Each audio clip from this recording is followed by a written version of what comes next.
Good morning dear students, कैसे हैं आप सभी। उम्मीद है आप लोग अच्छे होंगे, घर में अच्छे से पढ़ाई कर रहे होंगे।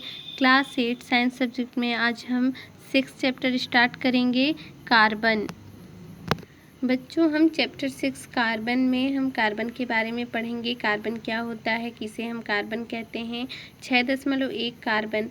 लकड़ी के जलने से बने काले पदार्थ को आपने देखा होगा। बच्चों, जब हम लकड़ी को जलाते हैं तो एक काला पदार्थ बनता है, हम उन्हें देख चुके हैं। इस काले पदार्थ से कागज़ पर निशान बनाकर देखें। तो उस काले पदार्थ से हम क्या करेंगे, कागज़ पर निशान बनाकर देखेंगे। अब छिली हुई पेंसिल से भी कागज़ पर निशान बनाकर देखें। जो पेंसिल हम छीलते हैं, है ना, इस पेंसिल को हम जब छीलते हैं तो इस जब छीलन होती है, इसको जब छीलने पे उस छीलन से हमें क्या करना है, कागज़ पर निशान बनाकर देखना है। क्या आप जानते हैं कि यह काला निशान किस पदार्थ के कारण बनता है? क्या ये दोनों काले पदार्थ एक ही हैं? आइए ऐसे ही कुछ अन्य पदार्थों को देखें। तो बच्चों, हम क्रियाकलाप के द्वारा समझेंगे। क्रियाकलाप 1, हम आवश्यक सामग्री लेंगे जिसमें मिट्टी का दिया होगा, धातु का चम्मच या फिर कांच की पट्टी ले सकते हैं, रुई की बत्ती लेंगे, सरसों का तेल और माचिस।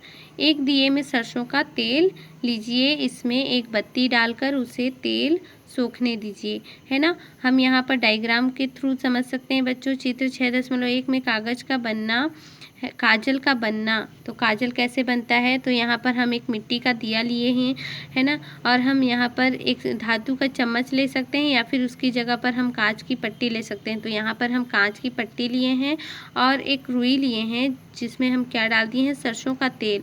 ये रुई क्या करता है, सरसों के तेल को सोख लेता है, सोखने हम देते हैं।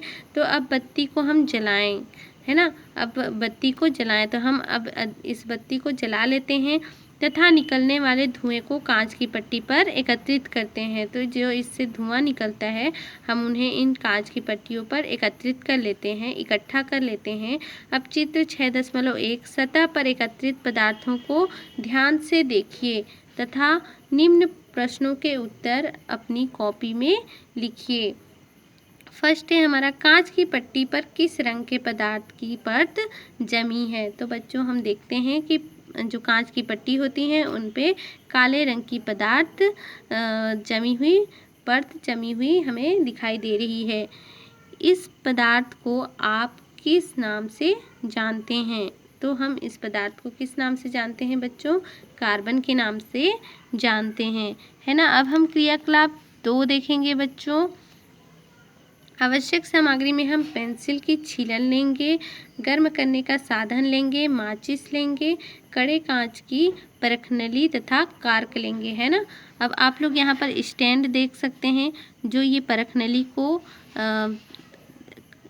ये क्या किया हुआ है, पकड़ा हुआ है होल्डर के द्वारा। ये स्टैंड में फिट किया हुआ है। गर्म करने का हम साधन लिए हैं और इस कड़े कांच की जो परखनली है इसमें हम पेंसिल के छीलन को डाले हैं, ठीक है, और इसको हम ताप देते हैं, उष्मा देते हैं, है ना। जब गर्म करते हैं तो कड़े कांच की परखनली को हम क्या कर देते हैं, कार्क की सहायता से इसके मुंह को हम बंद कर देते हैं। अब देखेंगे बच्चों, लकड़ी का चारकोल बनना। तो एक कड़े कांच की परखनली में पेंसिल की छीलन ले, उसमें कार्क लगा दें, मोमबत्ती बर्नर की सहायता से परखनली को गर्म करें। तो हम बर्नर की सहायता से परखनली को क्या कर रहे हैं, गर्म कर रहे हैं। और यहाँ पर मोमबत्ती का यूज भी कर सकते हैं या फिर और कोई गैस का भी यूज कर सकते हैं, है ना। मतलब हम ऐसे गर्म करने का साधन लेंगे जिससे कि हमारा जो ये परखनली है वो गर्म हो सके। चित्र 6.2 और अवलोकन करें कि परखनली में रखे पदार्थ में क्या परिवर्तन हुआ। परिवर्तन के आधार पर निम्न प्रश्नों के उत्तर दें। तो हमें परिवर्तन के आधार पर निम्न प्रश्नों के उत्तर देने हैं बच्चों। जब हम इसे गर्म करते हैं तो क्या होता है, परखनली में बना जो बचा पदार्थ किस रंग का है। इस पदार्थ को आप किस नाम से जानते हैं? तो क्रियाकलाप 1 तथा 2 में बना काला पदार्थ क्रमशः काजल तथा लकड़ी के चारकोल के नाम से जाना जाता है। तो बच्चों इसमें जो पेंसिल की छीलन है जिससे एक नया पदार्थ बनता है उसका नाम क्या है?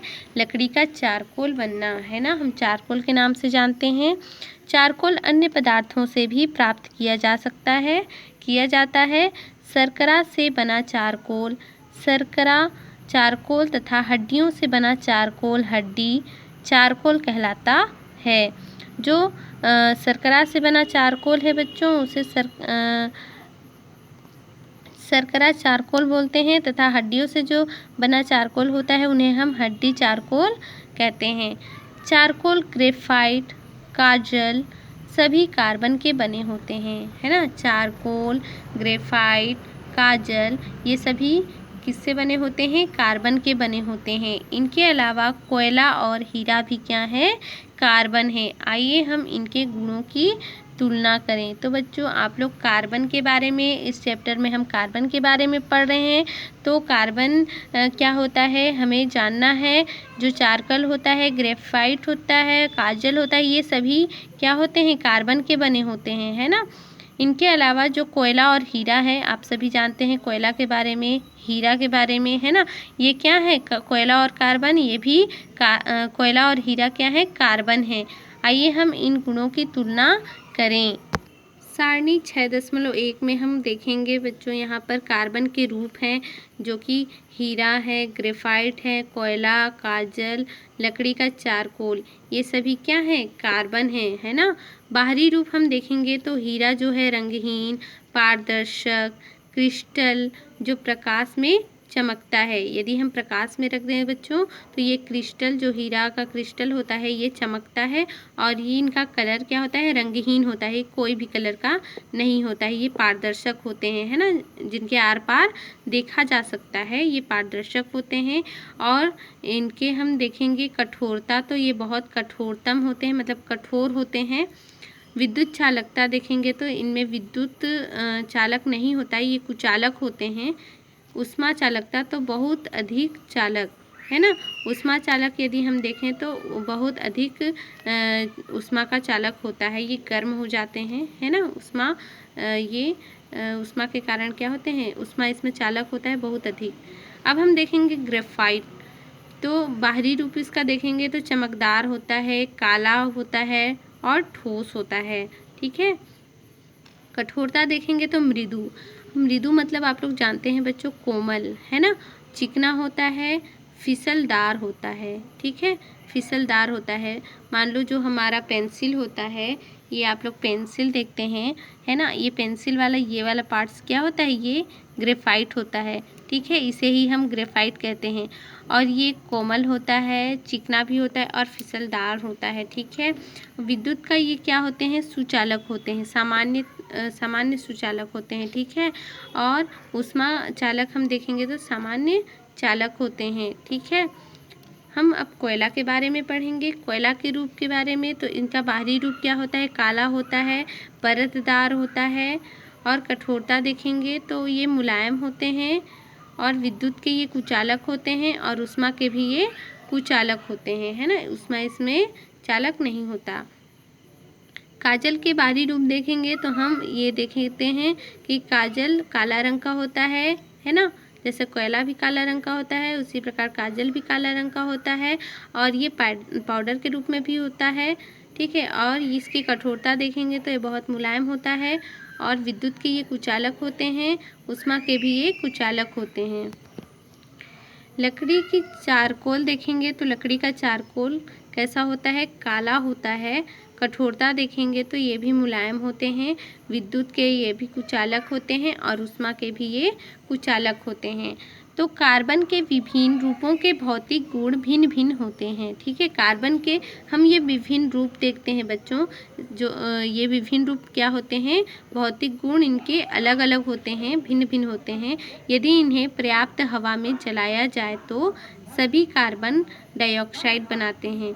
यदि हम क्या करेंगे, इन्हें पर्याप्त हवा में जलाएंगे तो इन सभी में से कार्बन डाइऑक्साइड बनाते हैं ये सभी, अर्थात इनके रासायनिक गुण समान है। यदि हम इनके रासायनिक गुण देखें तो इन सभी के रासायनिक गुण समान होते हैं। एक ही तत्व के ऐसे अलग अलग रूपों को जिनके भौतिक गुण भिन्न भिन्न होते हैं, एक ही तत्व के ऐसे अलग अलग रूपों को जिनके भौतिक गुण भिन्न भिन्न होते हैं किंतु रासायनिक गुण समान होते हैं, क्या कहलाते हैं बच्चों? अपरूप कहलाते हैं, है ना। इस प्रकार किसी तत्व की एक ही अवस्था का विभिन्न रूपों में पाया जाना अपरूपता कहलाता है। तो यहाँ पर हम देखते हैं बच्चों, जितने भी ये तत्व हैं अलग अलग रूपों को जिनके भौतिक गुण क्या हैं? भिन्न भिन्न हैं। इनके भौतिक गुण तो अलग अलग हैं पर जो रासायनिक गुण हैं ये एक ही हैं। रासायनिक गुण क्या है बच्चों? जब इनको हम पर्याप्त हवा में जलाते हैं तो ये सभी क्या करते हैं? कार्बन डाइऑक्साइड बनाते हैं, है ना।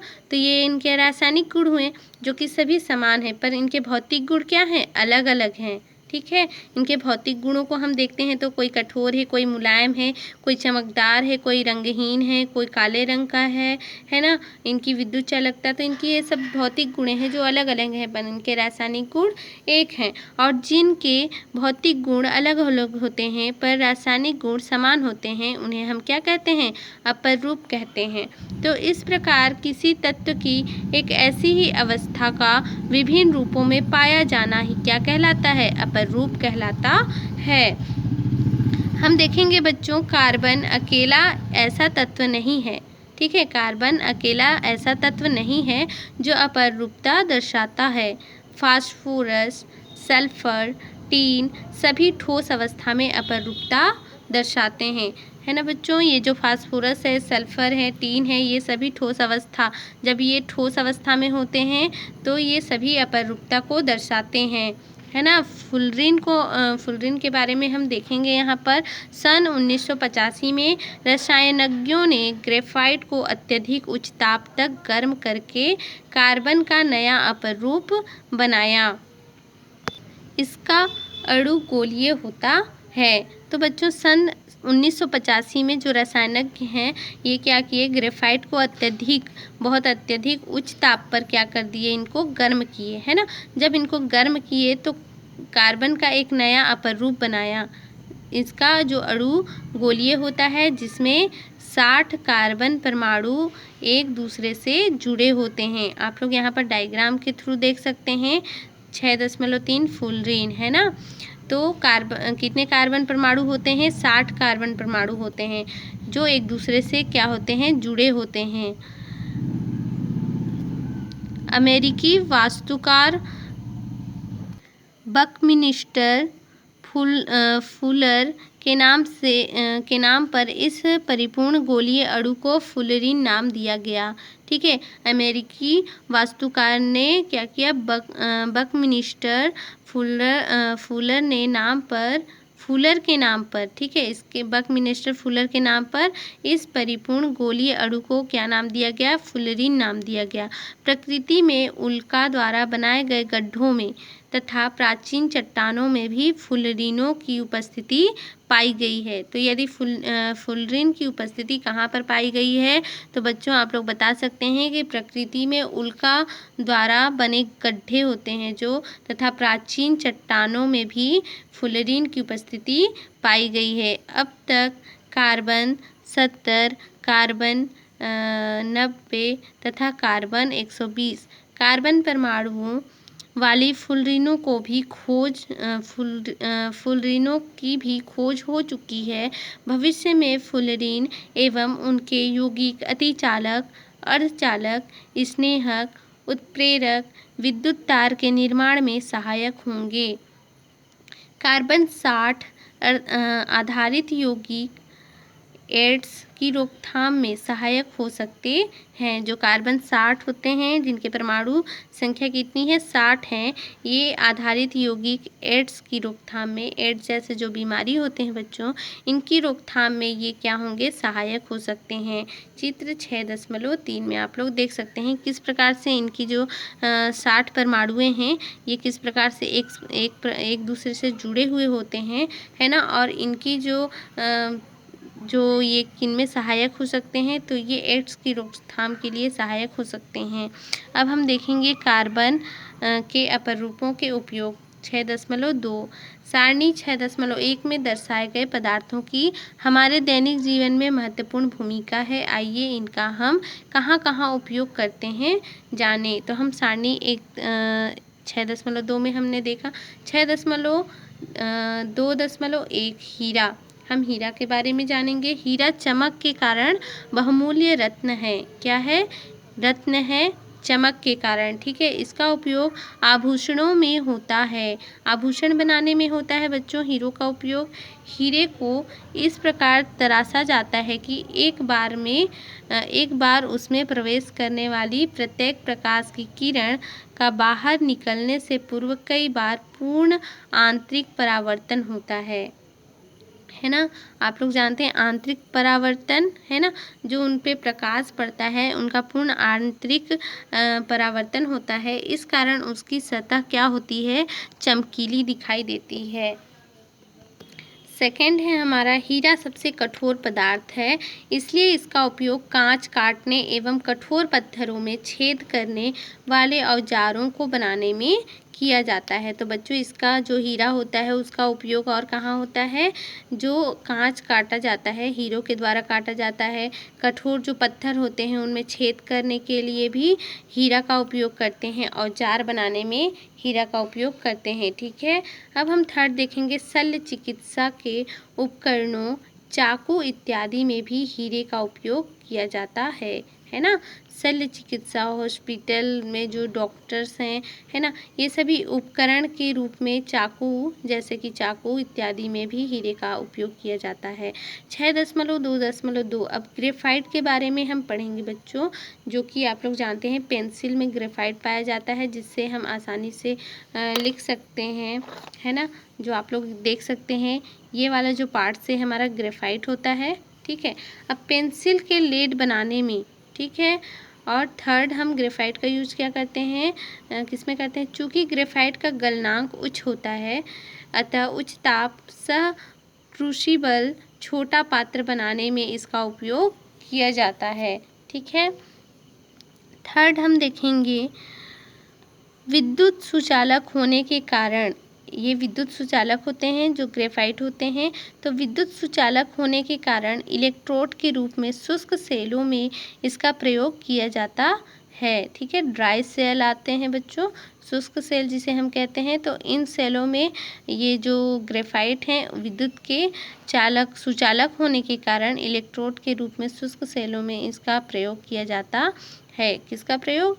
ग्रेफाइट का। ठीक है, अब देखिए फोर्थ में ग्रेफाइट का उपयोग काला पेंट एवं छपाई की स्याही बनाने में किया जाता है। फिफ्थ है हमारा प्लास्टिक के साथ ग्रेफाइट मिलकर हल्का तथा मजबूत पदार्थ बनाता है।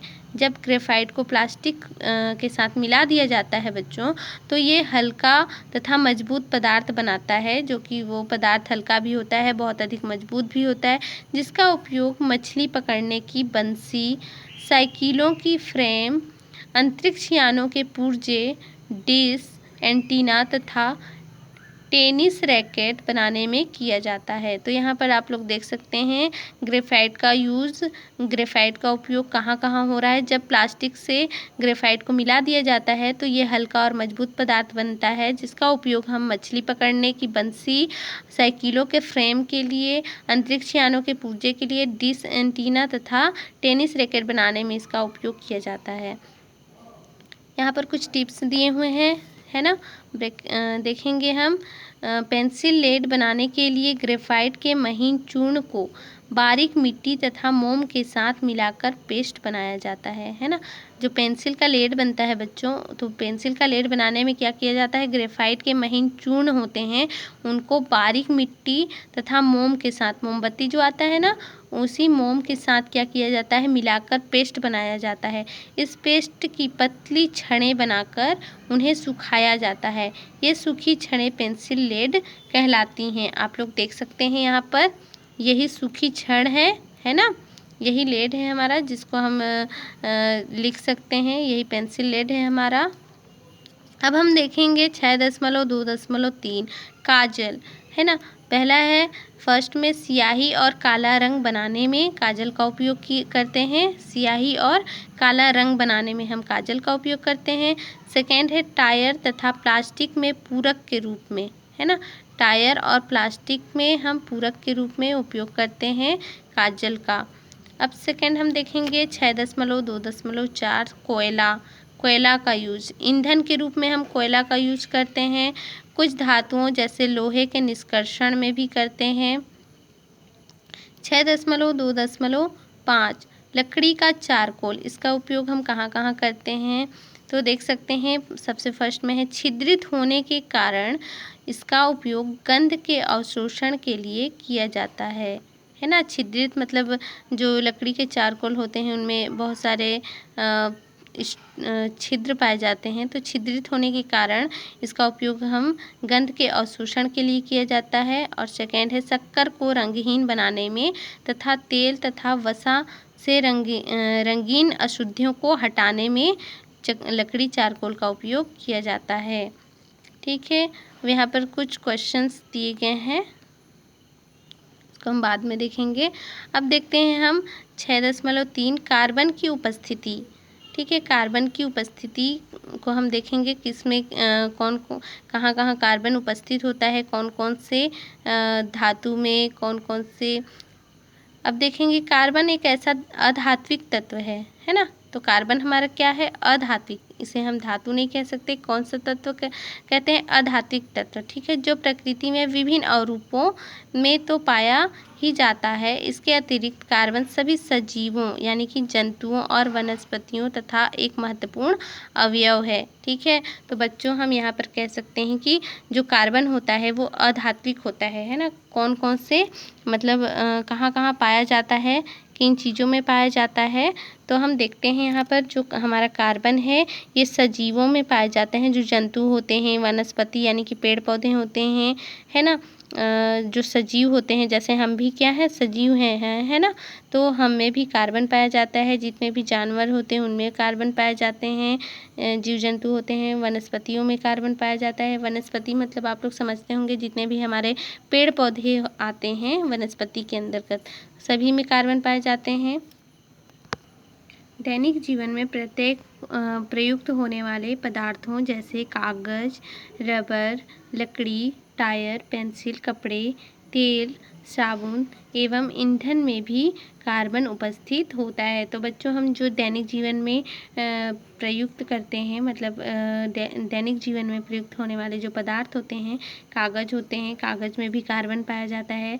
रबर होता है, इनमें भी कार्बन पाया जाता है।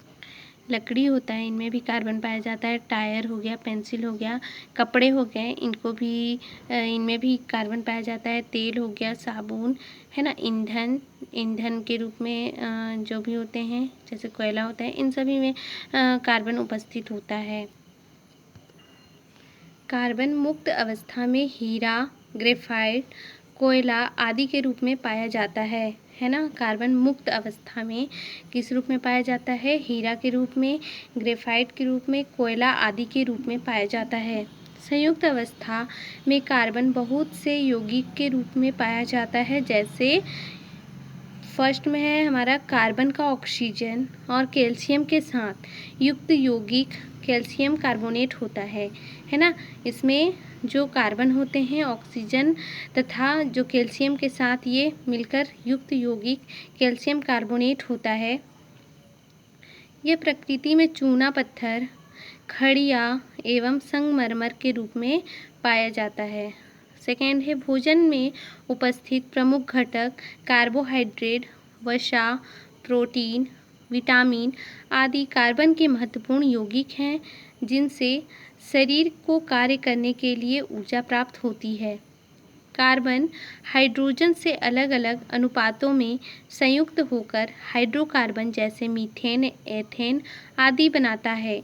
प्राकृतिक गैस, रसोई गैस, एलपीजी गैस, है ना, जिसे हम ईंधन के रूप में खाना बनाने में यूज करते हैं बच्चों। गैसों में एलपीजी गैस भरा जाता है ना, सिलेंडर में। गोबर गैस, पेट्रोल, डीजल, मिट्टी का तेल, पैराफिन, मोम एवं कोल तार आदि में कार्बन हाइड्रोकार्बन के रूप में उपस्थित होता है ना। कार्बन किस रूप में उपस्थित होता है? हाइड्रोकार्बन के रूप में उपस्थित होता है। कार्बन के कुछ अपर रूपों एवं यौगिकों का उपयोग ईंधन के रूप में किया जाता है। अब आप कुछ ईंधनों के नाम कॉपी में लिखें जिनका उपयोग प्रायः घरों में किया जाता है। ठीक है बच्चों, इन्हें अपनी कॉपी में लिखना है। कुछ ईंधनों के नाम लिखना है जिनमें कि इन ईंधनों में क्या पाया जाता है? कार्बन के कुछ अपर रूप है ना, या फिर एवं यौगिकों का उपयोग ईंधन के रूप में किया जाता है, उनका नाम आप लोगों को ईंधनों के नाम कॉपी में लिखना है। 6.4 जलना एवं दहन। कुछ पदार्थ जलने पर ऊष्मा या प्रकाश अथवा दोनों के रूप में ऊर्जा उत्पन्न करते हैं। कुछ ऐसे पदार्थ होते हैं बच्चों जो जलते हैं, तो जलने पर ऊष्मा और प्रकाश दोनों अथवा दोनों के रूप में ऊर्जा उत्पन्न करते हैं। इस जलने की क्रिया को ही क्या कहते हैं? दहन कहते हैं। आइए इसको समझने के लिए कुछ प्रयोग करें। तो क्रियाकलाप हम 3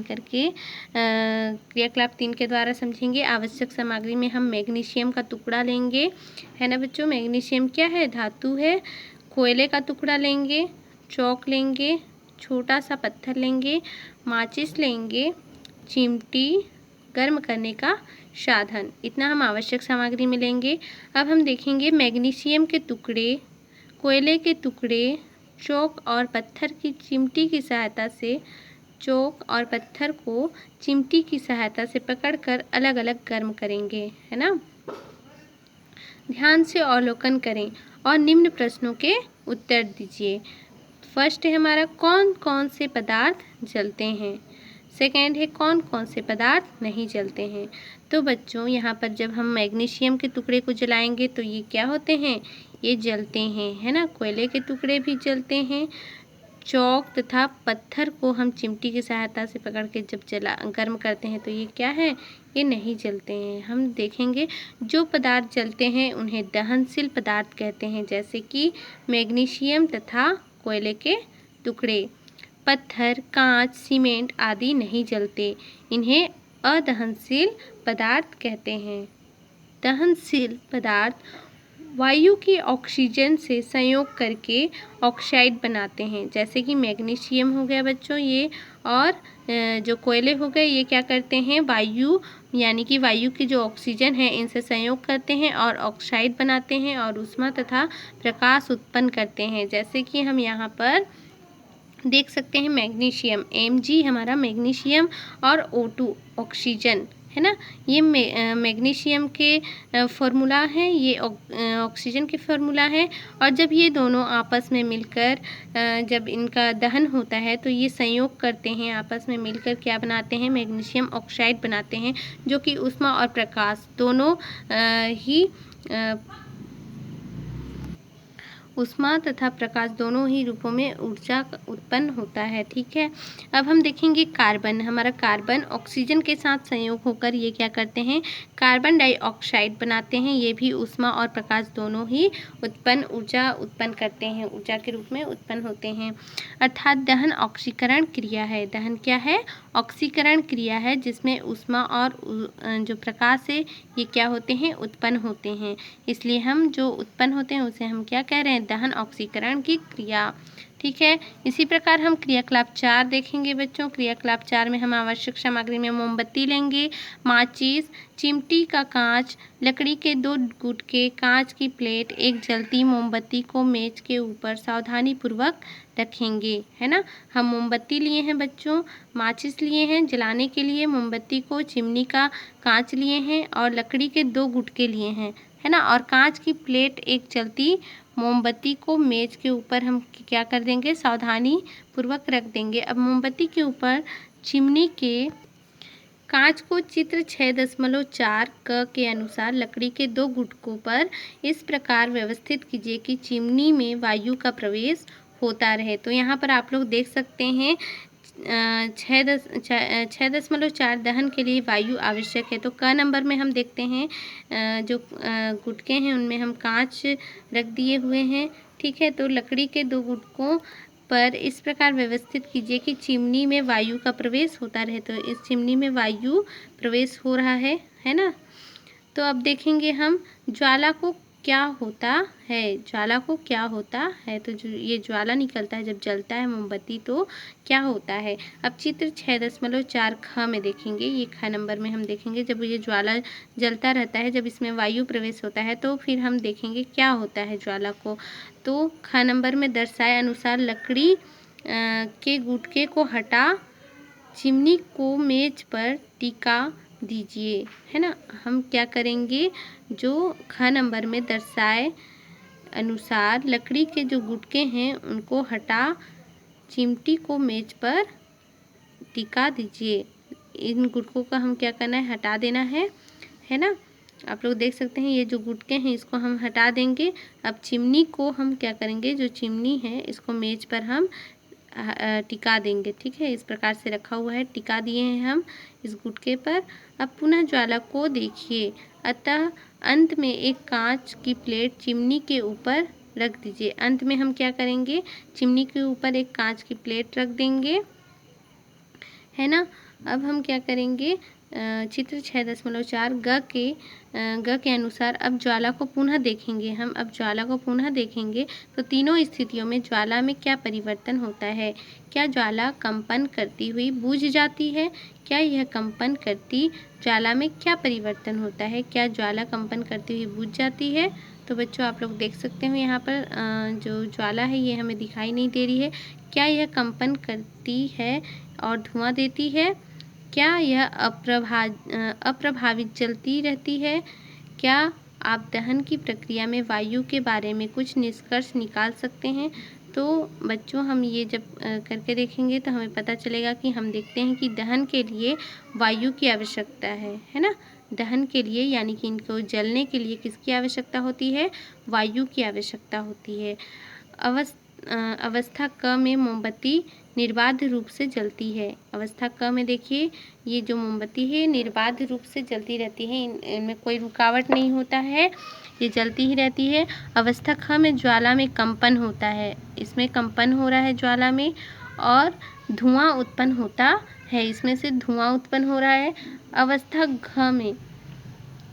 ग में ज्वाला बुझ जाती है। जब इन्हें हम कांच की प्लेट से हम जब ढक देते हैं तो इनकी जो ज्वाला है ये बुझ जाती है।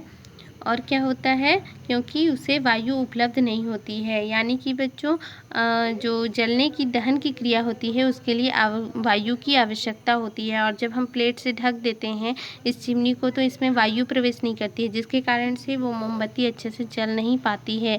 अब हम क्रियाकलाप 5 देखेंगे बच्चों। नेक्स्ट वीडियो में हम क्रियाकलाप 5 पढ़ेंगे। बच्चों ये आप लोगों का होमवर्क है, इसको आप लोग अपने होमवर्क में बनाकर मेरे नंबर पर सेंड करेंगे। हमारे चारों ओर कार्बन किन किन रूपों में पाया जाता है, अपरूपता क्या है और हीरे के कोई 2 उपयोग लिखिए। आप लोगों को हीरो के कोई 2 उपयोग हम पढ़ चुके हैं बच्चों। ये 3 क्वेश्चन आप लोग अपने कॉपी में लिखकर मेरे नंबर पर सेंड कर देंगे। ठीक है बच्चों, बाय बाय, टेक केयर।